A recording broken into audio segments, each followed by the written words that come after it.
Viva Voz, com Vera Magalhães.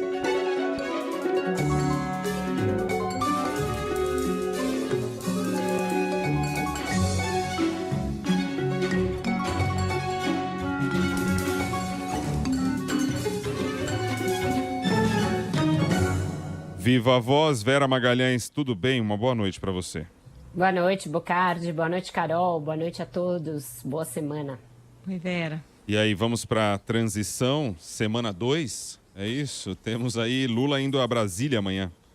Semana 2, Bocardi, agora com a presença do presidente eleito Luiz Inácio Lula da Silva, que na semana passada estava descansando em Trancoso e não participou das primeiras reuniões que foram pilotadas pelo vice Geraldo Alckmin, que por sinal faz aniversário hoje, 70 anos do vice-presidente eleito Geraldo Alckmin.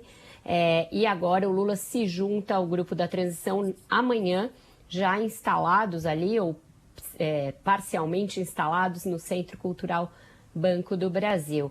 Mas as conversas já estão a todo vapor, Bocardi, Carol. Elas aconteceram inclusive no fim de semana e o aniversário do Alckmin ensejou uma reunião com vários cotados para o Ministério, né? A nossa colega Andréa Sadi deu os detalhes desse jantar no blog dela, foi promovido pelo Gabriel Chalita, ele próprio ministeriável e um dos responsáveis pelo casamento entre Lula e Alckmin, e é cotado para o Ministério da Educação. Estavam lá alguns dos cotados para o Ministério da Fazenda, a joia mais cobiçada dessa coroa, e cotados também para outras pastas. Hoje teve uma reunião do PT para discutir as nomeações para o primeiro e para os demais escalões, e tem uma articulação grande no PT para que seja mantido o plano inicial do Lula.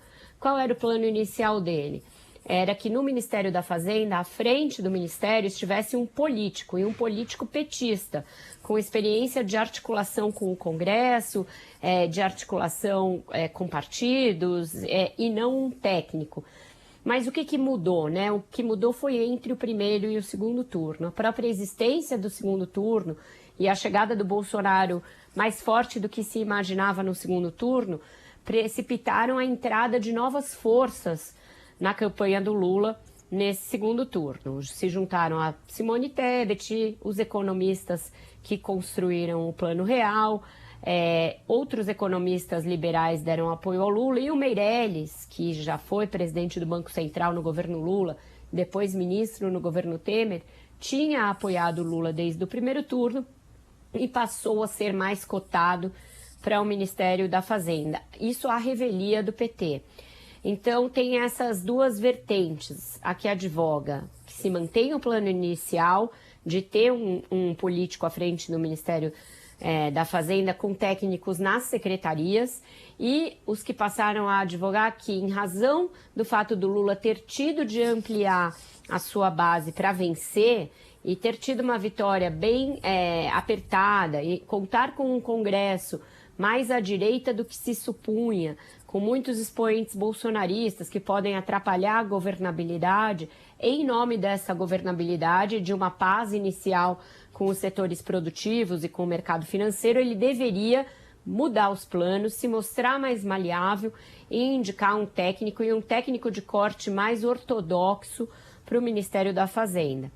Nessa segunda opção, o nome do Meirelles é um que sempre figurou e continua figurando entre os cotados, e o Pércio Arida, que esteve na equipe do Real nos anos 1990, foi do governo Fernando Henrique, e é muito ligado ao Geraldo Alckmin, e passou a ser cotado também como ministro da Fazenda nesta hipótese. Ele estava no jantar promovido ontem pelo Gabriel Chalita em homenagem ao Alckmin. Na hipótese original, Bocardi, Carol, de um político na Fazenda, os nomes mais cotados pelo PT são o do Fernando Haddad, que também foi uma peça crucial para essa aliança Lula-Alckmin, e foi importante porque a candidatura dele aqui em São Paulo, apesar de derrotada, foi aquela que deu mais votos ao PT, foi a maior votação do PT para o governo estadual, e foi responsável em grande medida por ajudar o Lula a tirar alguns votos em relação ao que o Bolsonaro teve em 2018. Proporcionalmente ao total do eleitorado de São Paulo, que é o maior do Brasil, o Bolsonaro teve menos voto em 22 do que em 18. Então, o Haddad, nas palavras dos petistas, ele perdeu ganhando.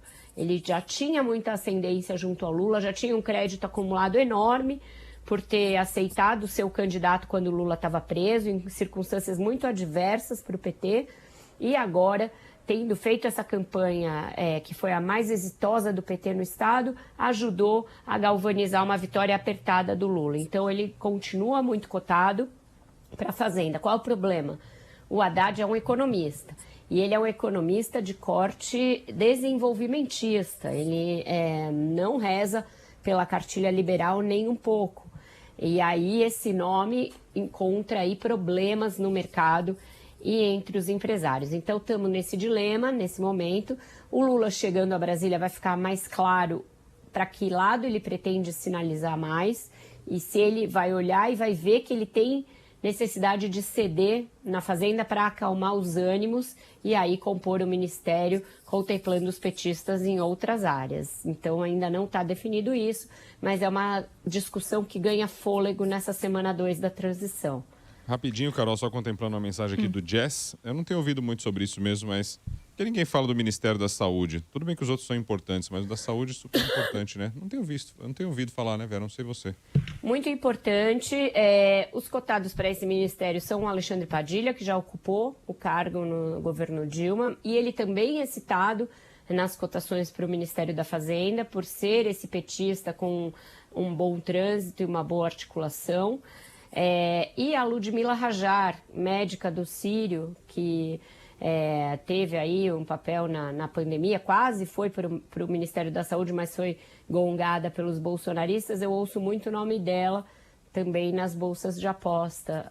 Bocardo, são os dois nomes que eu mais ouço para a saúde. Ô, Vera, tem um grande nó aí que esse governo de transição vai ter que resolver, que é a relação com o Congresso e o orçamento secreto, né? Durante a campanha o Lula disse que tinha que acabar com o orçamento secreto, agora está contando com a boa vontade do Supremo para liquidar essa fatura, mas se o Supremo não liquidar, vai ser um ponto aí para ele negociar com Arthur Lira e Pacheco, né? Pois é, Carol, amanhã acontece a primeira reunião entre o Lula e o Arthur Lira. O Lira reconheceu a vitória dele logo de cara, eles se falaram ainda no domingo da eleição e desde então a gente não ouve petistas bombardeando o Lira, que era algo bastante comum na campanha. O próprio Lula chamou o Arthur Lira de imperador, disse que era o homem mais poderoso do Brasil, que era preciso acabar com o orçamento secreto, que era o maior escândalo de corrupção que já se viu no Brasil, e esse tom mudou muito desde a eleição. Já comentei isso na semana passada. Isso passou a ser enfatizado também nas reportagens no fim de semana. Os petistas nem estão chamando mais de orçamento secreto e estão nessa expectativa de que o Supremo liquide essa fatura para o Lula. Isso pode acontecer ainda nesse mês. Conversei com alguns ministros do Supremo que disseram que isso vai ser tratado e que tende a haver uma disciplina para essa modalidade de emendas que torna o parlamento muito poderoso e o dinheiro do orçamento muito passível de ser destinado à corrupção. Então, alguma regulamentação vai ter, não se sabe se acabar de vez ou se limitar bastante. Então, o Lula está terceirizando essa tarefa. Enquanto isso, a reunião com o Lira deverá indicar se a gente vai ter uma PEC para contemplar o dinheiro necessário para as promessas de campanha do Lula, ou se vai ser por meio de medida provisória. No fim de semana, o Ciro Nogueira, ministro atual da Casa Civil e aliado do Arthur Lira, fez mandou mensagens para parlamentares falando contra a ideia de se fazer uma MP, advogando a favor da ideia da PEC, porque isso sobe o preço dos parlamentares. O quórum de PEC é qualificado, então precisa de 308 votos na Câmara. O Lula teria de conseguir 308 votos num Congresso, sendo que ele ainda não é governo, e, portanto, ainda não tem os instrumentos de governo para uma negociação. E o governo pode até jogar contra, se for o caso. Então, é temerário imaginar que vai ser fácil votar uma PEC nestas circunstâncias. Por isso que o TCU passou a indicar, e os petistas até gostaram dessa ideia, se fazer por meio de uma medida provisória. Então, esse é um dos nós que vão ser desatados já no início dessa semana 2 da transição, com a chegada do Lula até Brasília. Falando agora das questões aí envolvendo o Tribunal Superior Eleitoral, o Marco Cintra, né, economista, enfim, ex-deputado, foi secretário da Receita Federal com Jair Bolsonaro. Ele foi punido aí por propagar fake news sobre urnas, conta suspensa por Alexandre de Moraes. Ele entrou de gaiato aí num navio, né, o Bocardi, um navio dessa nova onda de tentar colocar em xeque o sistema eleitoral e criar uma balbúrdia apontando fraude onde não houve. Isso aí começou ainda na sexta-feira, depois que as estradas começaram a ser desobstruídas, eles, bolsonaristas, perceberam que havia necessidade de começar um outro movimento, né, para manter a inflamação social em razão das eleições. E aí aconteceu a live de um argentino, ele é um consultor argentino que tem um canal de direita que chama Direita Diário. Ele chama Fernando Cerimedo, é muito ligado à família Bolsonaro e aos bolsonaristas em geral, e fez uma live elencando uma série de bobagens sobre supostas fraudes nas urnas brasileiras. E isso foi muito compartilhado e muito, enfim, enviado pelos bolsonaristas e ganhou uma enorme audiência de cerca de 400 mil views em pouco tempo. E um dos que mais impulsionaram essa live foi o deputado federal eleito Nicolas Ferreira, o mais votado do Brasil, deputado de Minas com 1.400.000 votos. Ele teve a conta suspensa também, e aí começaram a cair várias contas como um dominó de pessoas que de alguma maneira propagaram essa ideia de fake news das urnas. E uma delas foi o Marco Cintra. Pode ter havido um exagero do Alexandre de Moraes, né, nessas decisões?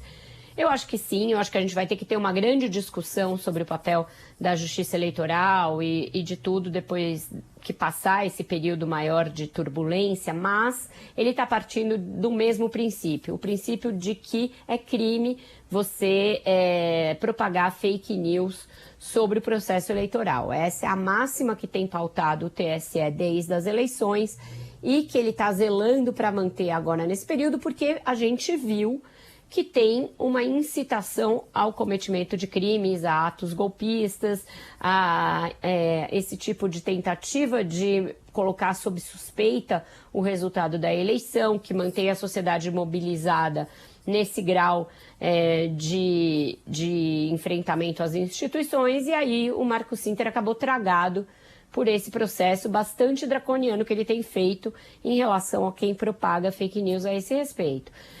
Também acabou servindo para que o União Brasil, o partido pelo qual o Marco Cintra foi candidato a vice-presidente na chapa da Soraya Tronic, encerrasse um contrato com ele para consultoria, um contrato bem poupudo, por sinal. E aí o Luciano Bivar, presidente do União Brasil, que é um partido que já está negociando para entrar na base do Lula, diz que é inadmissível que ele ajude a propagar fake news sobre o processo eleitoral, chamou de desatino as postagens dele e disse que a gente está assistindo a um processo de deslegitimação das eleições proposital e que então o partido não quer ter nenhuma ligação com isso. Isso é uma discussão mundial, a maneira como você lida com pessoas que tentam atacar a democracia a partir de dentro e usando a própria institucionalidade. É uma discussão mundial também sobre o Twitter, com essa compra pelo Elon Musk, isso ganhou relevo no Twitter, e ele está dizendo que o Twitter vai ser da liberdade de expressão plena e etc. Mas toda a literatura que a gente tem, e mesmo a observação dos processos pós-Capitólio nos Estados Unidos, nos mostram que você tem de ser duro com quem tenta solapar a democracia a partir de dentro, porque essas coisas resultam, e a gente vê que resultam. A gente vê essas pessoas nas ruas cantando hino para pneu, se grudando em para-choque de caminhão e andando 10 quilômetros pendurado. Então, coisas que você nunca imaginaria que pessoas razoáveis poderiam fazer, mas que elas passam a fazer quando são instigadas a acreditar em teorias da conspiração, em fake news. O Tucker Carlson, que é um influenciador, um apresentador da Fox News norte-americana, está também desde a semana passada em uma série de vídeos levantando bizarrices sobre o processo eleitoral brasileiro, dizendo que há um conluio entre o governo Biden e o PT para conspurcar as eleições brasileiras, e um monte de gente razoável que eu conheço fica propagando esses vídeos como se eles fossem verdade. Então, alguma dureza tem de haver por parte da justiça para você frear esses movimentos que, no limite, colocam em risco toda a democracia. Agora, o Sintra não deve ficar na chuva não, né, Vera? Porque não tem mais contrato com a União Brasil. Ele foi candidato, inclusive, a vice na chapa da Soraya Tronic, e agora está cotado para o governo do Tarcísio em São Paulo. Ele está cotado, ele ajudou a fazer o programa de governo do Tarcísio, né? O governo do Tarcísio vai viver nesse fio da navalha, em alguma medida, Carol, entre colocar os técnicos, que foi o que ele prometeu, e hoje mesmo ele dá uma entrevista dizendo que na infraestrutura vai ter técnico, que ele vai tirar o pessoal do Milton Leite, que é uma outra tarefa difícil, porque é o centrão aqui de São Paulo, né? O Milton Leite, que aliás é do próprio União Brasil. Então, se ele vai cumprir essa ideia de colocar técnicos, sendo que ele vai ter muita pressão dos tucanos que o apoiaram, do Kassab, que é PSD, do próprio União Brasil, e também dos bolsonaristas que vão perder o governo federal e tem em São Paulo a sua nova cidadela. Eles imaginam que a partir de São Paulo vão comandar a oposição ao Lula. Então, também não é um governo simples de compor esse do Tarcísio de Freitas em São Paulo. Falando um pouquinho desses protestos, essas manifestações, tinha uma proposta de uma greve geral que foi um fracasso hoje. Nas estradas, grupos em alguns pontos no sul do país com uma presença mais forte, mas de grupos pequenos nas estradas, né, com bandeiras e tal, pedindo intervenção federal e para que quem apoie, na hora que passe pelo grupo, buzine. Mas eu falo isso que eu acompanhei, percorri muitas estradas ali do Rio Grande do Sul no final de semana, e enxerguei isso em vários pontos, mas sempre um número pequeno, galera com camisa do Brasil e bandeira, as estradas liberadas, pedindo para buzinar, pedindo intervenção federal, e tinha sempre um churrasquinho também do lado. Foi o grande programa do domingo. Pois é, tem gosto para tudo, né, Bocardi? Fazer o quê, né? A pessoa escolhe esse programa. Mas a gente viu algumas manifestações violentas contra a própria PRF, né? E teve também, sim, claro, em algum ponto ou outro, uma concentração maior. Eu falei aqui de estrada, né? Claro que existiu também em algumas cidades. Porto Alegre, por exemplo, ontem à tarde eu vi lá uma concentração grande no cais. As pessoas com o mesmo pedido, a mesma coisa que a gente já vinha acompanhando. Tem gente em quartéis até hoje, aqui em São Paulo, estão acampados na frente do quartel, mas tende a refluir esse movimento, ficarem só os mais radicais.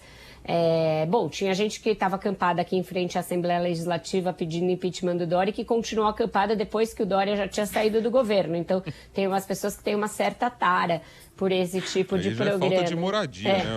Ou tá desocupado mesmo, né? Exato. Mas hoje a gente viu nos fins de semana, a gente viu algumas manifestações violentas dessas pessoas em relação aos próprios policiais rodoviários federais, que foram tentar, em alguns locais, encerrar os bloqueios e foram recebidos com bomba, com gás, etc. Então, tem aí alguns ainda persistindo e fazendo barulho. Mas a tal da greve geral flopou absolutamente, ninguém aderiu e acabou coincidindo com o dia da convocação da seleção brasileira pelo Tite. Então, eu falei, olha, hoje eu tive a bonança de ver os grupos da minha família, os grupos dos meus amigos passarem a discutir futebol, Copa do Mundo, pessoas brigarem porque foi convocado o Dani Alves, não foi convocado o Daniel Alves unificou o país, eu acho, Vera. Acabou o racha. Então, eu acho que é bom. Até eu já estou de amarelo. Vamos resgatar a camisa da seleção, porque esse tipo de protesto é uma coisa irracional. A gente tem eleições democráticas no Brasil de volta desde 1985, para presidente desde 1989. Aliás, 82, depois de 89, e nunca houve esse tipo de questionamento ao resultado. A gente está importando uma bizarrice dos Estados Unidos. A gente tem urna eletrônica desde 96 e não tem fraude nenhuma. E as pessoas deveriam se preocupar com problemas reais e concretos que são bem abundantes no Brasil, em vez de ficar dando corda para esse tipo de maluquice sem pé nem cabeça, né? Então, a convocação da seleção veio em boa hora.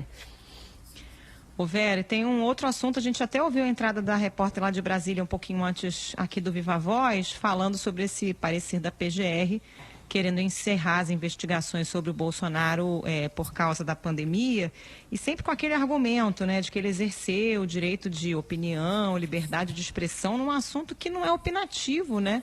Quando o presidente fala contra a vacina, contra a máscara, promove aglomeração, não é liberdade de expressão de opinião, ele está indo contra os fatos e colocando as pessoas em risco, né? Em toda essa discussão dos atos antidemocráticos também, a gente ouviu aí agora, né, o André Mendonça sendo contra qualquer punição a quem comete esses atos, dizendo que são atos antidemocráticos com liberdade de expressão, praticamente, né, o que é uma loucura. O argumento da Lindora é nessa linha.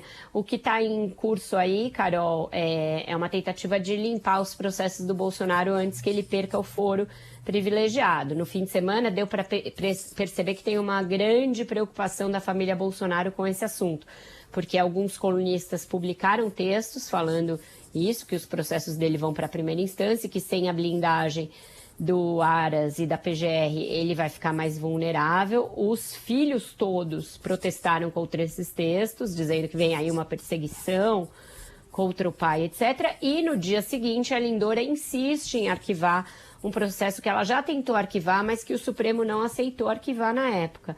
Então vamos ver agora qual vai ser a reação do Supremo Tribunal Federal. Se eu não me engano, a relatora era a ministra Rosa, eu acho que agora não está mais com ela manteve o do orçamento secreto, mas o resto foi redistribuído.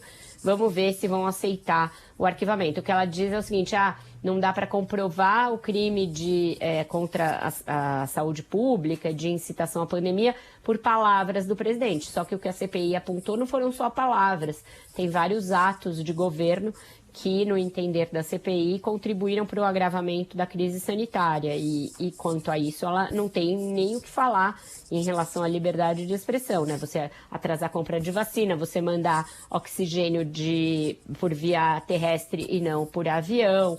Tem aí uma série de ações, vender cloroquina, você mandar o exército produzir cloroquina e etc. Então, vamos ver como o Supremo vai entender esse pedido para passar a régua aí feito pela PGR. Vamos para a música, então, de hoje? Vamos, a música é isso. Hoje foi tomado pela convocação da seleção e a própria CBF fez um sampler bem legal da música do Lulu Santos, também com uma pegada meio de rap, para falar da seleção. Ela nos faz tão bem, então um resgate aí, uma tentativa de resgate do orgulho pela seleção. Vamos ouvir. Qual receita te faz campeão? Levanta, faz tremer o chão. Sabe o que tu é, vive o que tu é. Marisa, Vinícius, Fernanda e Pelé. O que nos gruda une é os 90. Só pode o Hexa quem tem penta. Ela me faz tão bem, ela me faz tão bem. Vai ter bolão do ponto final? Vai ter bolão? Opa! Uma boa, hein? Tem que ter, né?